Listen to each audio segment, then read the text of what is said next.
தமிழொலி சொந்தங்களுக்கு வணக்கம். தமிழொலியின் இன்றைய மதிய நேர பிரதான செய்திகள். முதலில் தலைப்புச் செய்திகள். இலங்கையில் தனிநபர் மாதாந்த செலவில் ஒரே மாதத்தில் ஏற்பட்ட மாற்றம். நிதி திட்டம் தொடர்பில் தனியார் பத்திர பதிவுதாரர்களுடன் கலந்துரையாடலை மேற்கொள்ளவுள்ள இலங்கை. வடக்கு உள்ளிட்ட பகுதிகளுக்கு செம்மஞ்சள் எச்சரிக்கை. வீடொன்றுக்குள் 2 பெண்களின் சடலங்கள் மீட்பு. மாரடைப்பால் ஏற்பட்டுள்ள அதிகளவான மரணங்கள், மக்களுக்கு வழங்கப்பட்டுள்ள அறிவுறுத்தல். படுக்கையில் எரிந்த நிலையில் கணவனின் சடலம் மீட்பு, மனைவி மற்றும் மகன் கைது. போலீசாருடன் இணையும் பொதுமக்களின் பாதுகாப்பு கேமரா. 12 வயது சிறுவன் ஈவிரக்கமின்றி கொலை. யாழ்ப்பாணத்தில் பெண்ணொருவரின் மோசமான செயல். தொடர்பென விரிவான செய்திகள். இலங்கையில் ஒருவரின் மாதாந்த வருமானம் ஜனவரி மாதத்துடன் ஒப்பிடுகையில் பிப்ரவரி மாதத்தில் குறைந்துள்ளதாகவும் மக்கள் தொகை கணக்கெடுப்பு மற்றும் புள்ளி விபர திணைக்களம் தெரிவித்துள்ளது. இந்த ஆண்டு பிப்ரவரி மாதத்திற்கான அதிகாரப்பூர்வ வறுமைக்கோடு அட்டவணையை அந்த திணைக்களம் வெளியிட்டுள்ளது. அதன்படி நாட்டில் உள்ள ஒருவருக்கு அவர்களின் அடிப்படை தேவைகளை பூர்த்தி செய்ய மாதாந்தம் குறைந்தபட்சம் 16,975 ரூபாய் தேவைப்படுவதாக தெரிவிக்கப்பட்டுள்ளது. இதேவேளை கொழும்பு மாவட்டத்தில் வசிக்கும் ஒருவருக்கு அடிப்படை தேவைகளுக்கான குறைந்தபட்ச தொகை 18,308 ரூபாய் என்று தெரிவிக்கப்பட்டுள்ளது.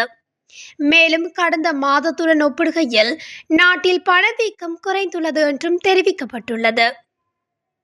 இலங்கையின் விரிவாக்கப்பட்ட நிதி வசதி திட்டத்தின் 2வது மீளாய்வை சர்வதேச நாணய நிதியத்தின் நிறைவேற்று குழு பரிசீலிப்பதற்கு முன்னதாக பொதுவான நிலையை அடையும் நோக்கில் தனியார் பத்திர பதிவுதாரர்களுடன் கலந்துரையாடல்களை தொடர இலங்கை அரசாங்கம் முயற்சிப்பதாக தெரிவிக்கப்பட்டுள்ளது. இலங்கை அரசாங்கம் அதன் சர்வதேச இறையாண்மை பத்திரங்கள் தொடர்பில் பத்திரதாரர்களின் தற்காலிக வழிகாட்டுதல் குழுவின் 9 உறுப்பினர்களுடன் ஆரம்பகட்ட கலந்துரையாடல்களை இணக்கமின்றி முடித்துள்ளதாக இலங்கையின் நிதி அமைச்சகம் நேற்று ஒரு அறிக்கையை வெளியிட்டுள்ளது. இந்த வழிநடத்தல் குழு ஒட்டுமொத்தமாக 10 பெரிய உறுப்பினர்களை உள்ளடக்கியுள்ளதுடன் இறையாண்மை பத்திரங்களின் மொத்த நிலுவைத் தொகையில் 50 வீதத்தை கொண்டுள்ளது. இந்த நிலையில் இலங்கையின் நிதியமைச்சர் தனது அறிக்கையில் ஆக்கப்பூர்வமான கலந்துரையாடல்கள் இருந்த போதிலும் மறுசீரமைப்பு விதிமுறைகள் குறித்த உடன்பாட்டுக்கு வருவதற்கு கட்சிகள் தவறிவிட்டதாக தெரிவித்துள்ளது. இது சர்வதேச நாணய நிதியத்திடமிருந்து கிடைக்கக்கூடிய நிதியில் இலங்கைக்கு சிக்கல்களை ஏற்படுத்தும் என்று தெரிவிக்கப்படுகின்றது. மேலும் பத்திரதாரர்களின் வழிநடத்தல் குழு இலங்கை அரசாங்கத்துடன் கலந்துரையாடல்களை நீடிப்பதற்கு ஒப்புக்கொள்ளவில்லை என்பதை நிதியமைச்சின் அறிக்கை தெளிவுபடுத்தியுள்ளது. நாட்டின் பல பகுதிகளில் வெப்பமான வானிலை தொடர்பான செம்மஞ்சள் எச்சரிக்கை விடுக்கப்பட்டுள்ளது. வளிமண்டலவியல் திணைக்களம் வெளியிட்டுள்ள அறிக்கையில் குறித்த தகவலை தெரிவித்துள்ளது. இதனால் குழந்தைகள் மற்றும் முதியவர்கள் குறித்து அவதானமாக இருக்குமாறும் திணைக்களம் கோரிக்கை விடுத்துள்ளது. வடக்கு, வடமத்திய, மேல் சப்ரகமுவ, கிழக்கு, தென் மற்றும் வடமேல் மாகாணங்களிலும் மொனராகலை மாவட்டத்தின் சில இடங்களிலும் வெப்பநிலை அதிகரிக்கலாம் என எதிர்ப்பு கூறப்பட்டுள்ளது. குறித்த பகுதிகளில் மனித உடலால் உணரப்படும் வெப்பம் அவதானம் செலுத்த வேண்டிய மட்டத்தில் காணப்படுவதாகவும் வளிமண்டலவியல் திணைக்களம் தெரிவித்துள்ளது. எனவே மக்கள் நீரேற்றத்துக்கு முன்னுரிமை அளிக்கவும், வெப்பம் தொடர்பான நோய்களை தடுக்க நிழலான பகுதிகளில் அடிக்கடி ஓய்வு எடுக்கவும் பொதுமக்கள் அறிவுறுத்தப்படுகிறார்கள். களுத்துறை இசுறு உயர பிரதேசத்தில் உள்ள வீடொன்றில் நேற்று இரவு 2 வயோதிப பெண்களின் சடலங்கள் கண்டெடுக்கப்பட்டுள்ளன. இருவரது சடலங்களும் சிதைந்த நிலையில் சில நாட்களுக்கு முன்னர் இருவரும் உயிரிழந்திருக்கலாம் என சந்தேகிக்கப்படுவதாக களுத்துறை தெற்கு போலீசார் தெரிவித்தனர். வீட்டிலிருந்து கடும் துர்நாற்றம் வீசுவதாக அப்பகுதி மக்கள் போலீசாருக்கு தகவல் வழங்கியதை அடுத்து சடலங்கள் மீட்கப்பட்டுள்ளன.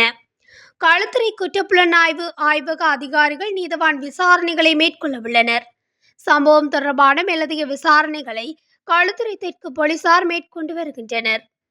சமீப காலமாக ஏற்படும் உயிரிழப்புகளுக்கு பிரதான காரணமாக மாரடைப்பு அமைந்துள்ளதாக சுகாதார அமைச்சின் தொற்றா நோய்களுக்கான பணிப்பாளர் அலுவலகத்தின் விசேட வைத்தியர் ஜெரில் பாலசிங்கம் தெரிவித்துள்ளார். 2010ஆம் ஆண்டு முதல் 2020ஆம் ஆண்டு வரை பொது மருத்துவமனைகளில் பதிவான அதிக எண்ணிக்கையிலான இறப்புகள் மாரடைப்பால் ஏற்பட்டுள்ளதாகவும் அவர் குறிப்பிட்டுள்ளார். சுகாதார மேம்பாட்டு பணியகத்தில் நடைபெற்ற ஊடகவியலாளர் சந்திப்பில் வைத்து கருத்து தெரிவிக்கும் போதே அவர் இந்த விடயத்தை கூறியுள்ளார். மேலும் தெரிவிக்கையில், இதயத்திற்கு இரத்தத்தை வழங்கும் இரத்த நாளங்கள் சேதமடைவதால் இந்த நோய் நிலை ஏற்படுகிறது. இதை மாரடைப்பு அல்லது ஹார்ட் அட்டாக் என்று நீங்கள் கேள்விப்பட்டிருப்பீர்கள். தொற்றா நோய்களுக்கு பல சிறப்பு ஆபத்து காரணிகள் உள்ளன. முதலாவது, ஆரோக்கியமற்ற அதிகப்படியான சர்க்கரை, உப்பு மற்றும் எண்ணெயின் பயன்பாடு, உடல் செயல்பாடு இல்லாமை, புகையிலை மற்றும் மதுபானம் ஆகியவற்றின் பயன்பாடு. வீட்டில் வயதான இல்லத்தரசிகள் கூட எப்போதும் டிவி பார்த்து மணிக்கணக்கில் அமர்ந்துதான் இருப்பார்கள். மேலும் வயது வரம்பு இல்லாமல் கையடக்க தொலைபேசிகளுக்கு அடிமையாக இருப்பதும் பெரும் சோகம். நாம் முடிந்த போதெல்லாம் நடக்க வேண்டும் என அறிவுறுத்தியுள்ளார். உடவளவு போலீஸ் பிரிவுக்குட்பட்ட பிரதேசத்தில் வீடொன்றின் படுக்கையில் எரிகாயங்களுடன் உயிரிழந்த நபரின் சடலம் ஒன்று நேற்று முன்தினம் கண்டுபிடிக்கப்பட்டது. மரணத்தில் ஏற்பட்ட சந்தேகம் காரணமாக உயிரிழந்தவரின் மகன் மற்றும் மனைவி கைது செய்யப்பட்டதாக உடவளவு போலீசார் தெரிவித்தனர். 48 வயதுடைய ஒரு பிள்ளையின் தந்தையான பொடியப்பு எனப்படும் பத்ரனகி அஜித் விஜயரத்ன என்பவரே உயிரிழந்துள்ளார். இறந்தவரின் மனைவி வீட்டுக்கு முன்பாக கடை நடத்தி வருவதாகவும் அன்றைய தினம் அதிகாலை அந்த கடையில் இருந்த பொருட்களை கணவர் சேதப்படுத்தியதாகவும் மனைவி போலீசாரிடம் வாக்குமூலம் அளித்துள்ளார். குறித்த நபர் தனது வீட்டின் அறைக்குள் சென்று தனது உடலில் பெட்ரோலை ஊற்றி தீ வைத்துக் கொண்டதாக அவர் போலீசாரிடம் தெரிவித்துள்ளார். உயிரிழந்தவரின் சடலம் படுக்கையில் கடந்ததுடன் படுக்கையின் மெத்தை மற்றும் தலையணை எரிந்து நாசமானது. தீயினால் அறை சேதமடையவில்லை எனவும் அறையின் தரையில் லைட்டர், மண்ணெண்ணெய் கொள்கலன் இருந்ததாகவும் மரணத்தில் சந்தேகம் இருப்பதாகவும் போலீசார் தெரிவித்தனர். அம்பலப்பட்டிய தலைமையக போலீஸ் குற்றத்தடுப்பு பிரிவு புலனாய்வு பிரிவின் அதிகாரிகள் சம்பவ இடத்திற்கு வந்து விசாரணைகளை மேற்கொண்டுள்ளனர். மரணம் சந்தேகத்துக்குரியது என உயிரிழந்தவரின் சகோதரி ஒருவர் நீதவான் முன்னிலையில் தெரிவித்தார்.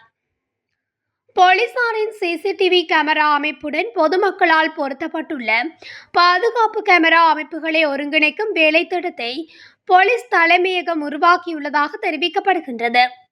அதன் முதற்கட்டமாக கொழும்பு நகரில் 2000 தனியார் சிசிடிவி கேமராக்கள் போலீஸ் கேமரா அமைப்புடன் இணைக்கப்பட உள்ளன. இத்திட்டத்தில் சேர விரும்புபவர்களுடன் கலந்தாலோசித்து இந்நடவடிக்கை செயல்படுத்தப்படுகிறதாகவும் குறிப்பிடப்பட்டுள்ளது. கேமராக்களின் வரம்பை விரிவுபடுத்துவதுடன் ஏனைய பகுதிகளில் உள்ள கேமரா அமைப்புகளும் போலீஸ் கேமரா அமைப்புடன் இணைக்கப்படும் என போலீஸ் மா அதிபர் தேசப்பந்து தென்னகோன் தெரிவித்துள்ளார். கொழும்பு நகரில் லட்சக்கணக்கான தனிப்பட்ட பாதுகாப்பு கேமராக்கள் இருந்தாலும் நாட்டில் குற்ற செயல்களுக்கு எதிரான போராட்டத்தில் அவற்றின் பங்களிப்பு மிக குறைவாகவே காணப்படுகின்றது. அதேவேளை காவல்துறையிடம் 176 கேமரா அமைப்புகள் மட்டுமே உள்ளதாகவும் போலீசார் கூறுகின்றனர். இரு தரப்பினருக்கிடையில் ஏற்பட்ட மோதலில் தந்தையை வெட்டி காயப்படுத்திய கும்பல் ஒன்று 12 வயது மகனை வெட்டி கொலை செய்துள்ள சம்பவம் அதிர்ச்சியை ஏற்படுத்தியுள்ளது. இந்த கொடூர சம்பவம் அம்பாந்தோட்டை பெலியத்தை பிரதேசத்தில் நேற்று மாலை இடம்பெற்றுள்ளது. சம்பவத்தில் தரவேளில் கல்வி கற்கும் 12 வயதுடைய சிறுவனே மேற்படி சம்பவத்தில் கொலை செய்யப்பட்டுள்ளார். 38 வயதுடைய தந்தை படுகாயங்களுடன் பெலியத்தை பிரதேச வைத்தியசாலையில் சேர்க்கப்பட்டுள்ளார். காணி தகராறு காரணமாக இந்த மோதல் சம்பவம் இடம்பெற்றுள்ளதாக போலீசாரின் விசாரணையில் தெரிய வந்துள்ளது. கொலை சந்தேக நபர்கள் பிரதேசத்தில் இருந்து தப்பியோடியுள்ள நிலையில் அவர்களை கைது செய்வதற்கான நடவடிக்கைகளை போலீசார் முன்னெடுத்துள்ளனர். யாழ்ப்பாணத்தில் சூட்சுமமான முறையில் சட்டவிரோத மதுபானமான கசிப்பினை பொதி செய்து கொண்டிருந்த பெண்ணொருவர் கைது செய்யப்பட்டுள்ளார். குறித்த பெண் நேற்று புதன்கிழமை போலீசாரால் கைது செய்யப்பட்டுள்ளார். சுன்னாகம் தெற்கு சுன்னாகம் பூதராயர் கோயிலடி பகுதியைச் சேர்ந்த 53 வயதுடைய பெண்ணொருவரே இவ்வாறு கைது செய்யப்பட்டுள்ளார். சுன்னாகம் போலீசாரின் சுற்றி வளைப்பில் இந்த கைது நடவடிக்கை முன்னெடுக்கப்பட்டது. இதன்போது சந்தேக நபரிடமிருந்து 10,000 மில்லி லீட்டர் கசிப்பும் அதனை பொதி செய்ய பயன்படுத்திய உபகரணங்களும் கைப்பற்றப்பட்டுள்ளன. மேலும் கைதான பெண்ணை மல்லாகம் நீதிமன்றத்தில் முற்படுத்துவதற்கான நடவடிக்கைகளை போலீசார் மேற்கொண்டு வருகின்றனர். இத்துடன் தமிழொலியின் இன்றைய மதிய நேர பிரதான செய்திகள் நிறைவடைகின்றன. தொடர்ந்தும் செய்திகளை அறிந்து கொள்ள தமிழொலி ஊடகத்துடன் இணைந்திருங்கள். நன்றி.